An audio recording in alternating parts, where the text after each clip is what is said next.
आज मैं आपको एक 5 साल के लड़के की परेशान कर देने वाली और दिल दहला देने वाली कहानी सुनाने जा रहा हूँ, जिसने अपनी 3 साल की छोटी बहन को मार डाल। यह दुखद घटना केवल एक पारिवारिक कहानी नहीं है, बल्कि हमारे चारों ओर छुपे हुए खतरों के बारे में चेतावनी भी है। इतना छोटा बच्चा ऐसा अकल्पनीय कार्य कैसे कर सकता है? कैसे एक साधारण सा घटना जैसे फिल्म देखना एक त्रासदी में बदल सकती है? आप इस कहानी के हर विवरण और महत्वपूर्ण क्षण को जानेंगे, इसलिए अंत तक मेरे साथ बने रहें ताकि समझ सकें कि वास्तव में क्या हुआ और ऐसी त्रासदी से कैसे बचाया जा सकता है। मैरी, 32 साल की एक अकेली माँ, अपने 2 बच्चों थियो 5 साल और सोफी 3 साल के साथ एक शांत पड़ोस में स्थित एक साधारण से घर में रहती थी। उसके पति के अचानक चले जाने के बाद, जिसने बिना कोई स्पष्टीकरण दिए परिवार को छोड़ दिया था, मैरी को पार्ट टाइम काम और अपने बच्चों की परवरिश के बीच संतुलन बनाना पड़ता था। मैरी अपने बच्चों से बहुत प्यार करती थी, लेकिन जिम्मेदारियों के बोझ ने उसे अक्सर समझौतों की ओर धकेल दिया, खासकर उनके दैनिक गतिविधियों की निगरानी के मामले में। इस घर में टेलीविजन एक तरह की बेबीसिटर बन गया। थियो और सोफी घंटों कार्टून, बच्चों की फिल्में और कभी-कभी मैरी की जानकारी के बिना अनुपयुक्त प्रोग्राम देखते रहते थे।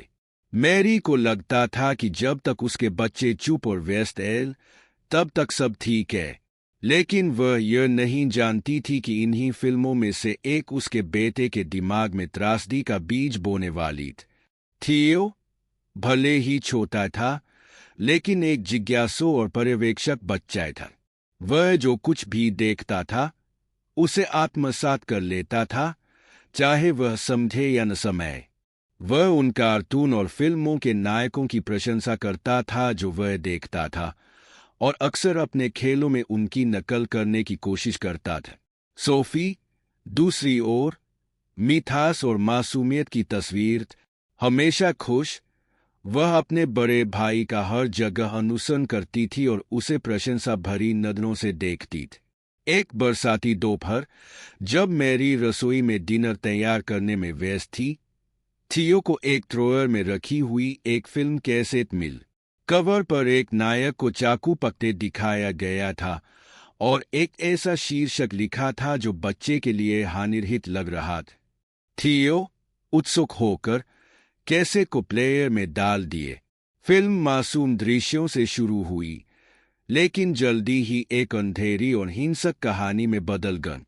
इस फिल्म में मुख्य पात्र, जो एक अकेला आदमी था, दुश्मनों से बचाव के लिए चाकू का इस्तेमाल करता था। दृश्यों को स्टाइलिश तरीके से प्रस्तुत किया गया था और थियो के बाल मन में चाकू शक्ति और सुरक्षा का प्रतीक बन गए। नायक का हर मूवमेंट उससे आकर्षक लग। मैरी, अपनी घरेलू जिम्मेदारियों में मग्न, नहीं सुन सकी कि उसका बेटा क्या देख रहा था। उसे बिल्कुल भी अंदाजा नहीं था कि जो दृश्य चल रहे थे, वे थियो के दिमाग पर गहरा प्रभाव डालने वाले थे। फिल्म देखने के बाद थियो बदला हुआ लग रहा था। वह अधिक शांत, अधिक विचारशील हो गया, मानो वह लगातार कुछ सोच रहा। अपने खेलों में उसने फिल्म में देखे गए मूवमेंट्स की नकल करना शुरू कर दिया, लकड़ी की छड़ियों या खिलौनों का इस्तेमाल करते हुए। सोफी, हमेशा अपने भाई के साथ खेलने के लिए उत्साहित, बिना सवाल किए उसकी योजनाओं का पालन करती थी। एक शाम, जब मैरी फोन पर व्यस्त थी, थियो रसोई के उस दराज के पास गया जहां चाकू रखे थे। उसने धीरे से दराज खोला और एक छोटा चाकू निकाला, जिसे वह उत्सुकता से देखने लग।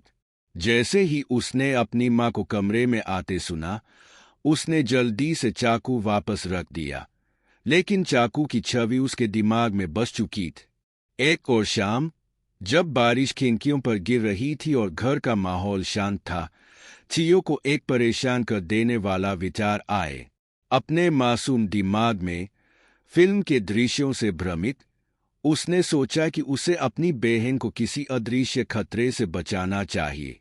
अचानक उसे लगा कि सच्चा नायक बनने के लिए उसे अपनी ताकत साबित करनी होगी। सोफी अपनी गुर्रियों के बीच चुपचाप अपने कमरे में खेल रही थी। थियो, जो रसोई से चुपचाप चाकू ले आया था, कमरे में दाखिल हुआ। वह सिर्फ फिल्म के नायक की नकल करना चाहता था, यह साबित करना चाहता था कि वह उसकी तरह बन सकता है। लेकिन उसे अपनी हरकतों के नतीजे समझ में नहीं आए। एक गैरजिम्मेदाराना हरकत में उसने चाकू का इस्तेमाल किया, यह सोचकर कि यह सब एक खेल का हिस्सा है।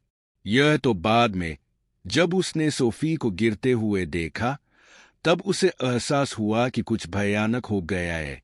मैरी, जो सोफी के कमरे से एक चीख सुनकर दौड़ी, ऊपर पहुंच। जो उसने देखा, उसने उसका दिल तोड़ दिए। सोफी बेहरकत और थियो चाकू पकड़े हुए, उसके चेहरे पर आंसुओं की धार। मैरी सोफी के पास दौड़ी, उसका नाम पुकारते हुए उसके छोटे से निश्चल शरीर को धीरे धीरे हिलाने लग। थियो डर और उल्हन से जर्वत आंखें फांद कर दृश्य को देख रहा था। उसके हाथ में अभी भी चाकू था, लेकिन वह हिलने की हिम्मत नहीं कर सका। उसके मासूम दिमाग में सब कुछ धुंधला लग रहा था। उसकी छोटी बहन क्यों नहीं उठ रही थी? उसकी माँ इतनी जोर जोर से क्यों रो रही थी? मैरी सदमे में सोफी को अपनी बाहों में लेकर उसे जगाने की कोशिश करती रही। उसने प्रार्थना की, भगवान से अपनी बच्ची को वापस लाने की भीख मांगी, लेकिन कुछ नहीं बदला। उसी पल उसे समझ आ गया कि सब कुछ खत्म हो चुका है। सोफी अब इस दुनिया में नहीं रही। उसकी नजर फिर थियो पर पड़ी, जो अब भी वहीं खड़ा था, आंसुओं के साथ उसका चेहरा भीगा हुआ था। मैरी ने एक गहरी पीड़ा, गुस्से और निराशा का अनुभव किए। थियो, क्यों? तुमने यह क्यों किया? उसने रोते हुए चिल्लाया, लेकिन उसके शब्दों ने छोटे लड़के को और भी तोड़ दिए।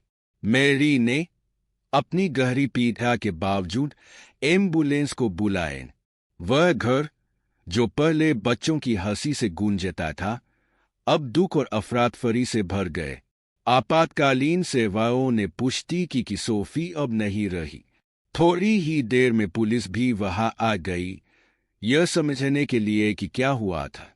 थियो अपनी हरकतों को समझाने में असमर्थ बार बार सिर्फ इतना कहता रहा, मैं उसे बचाना चाहता था, जैसे फिल्म में आदमी करता है। उसके ये शब्द मैरी का दिल और भी ज्यादा तोड़ रहे थे। उसने समझा कि उसका बेटा अपनी मासूमियत में उन चीजों से प्रभावित हो गया था जिन्हें वह समझ नहीं सकता था। आने वाले दिनों में मैरी अपराधबोध से घिर गई।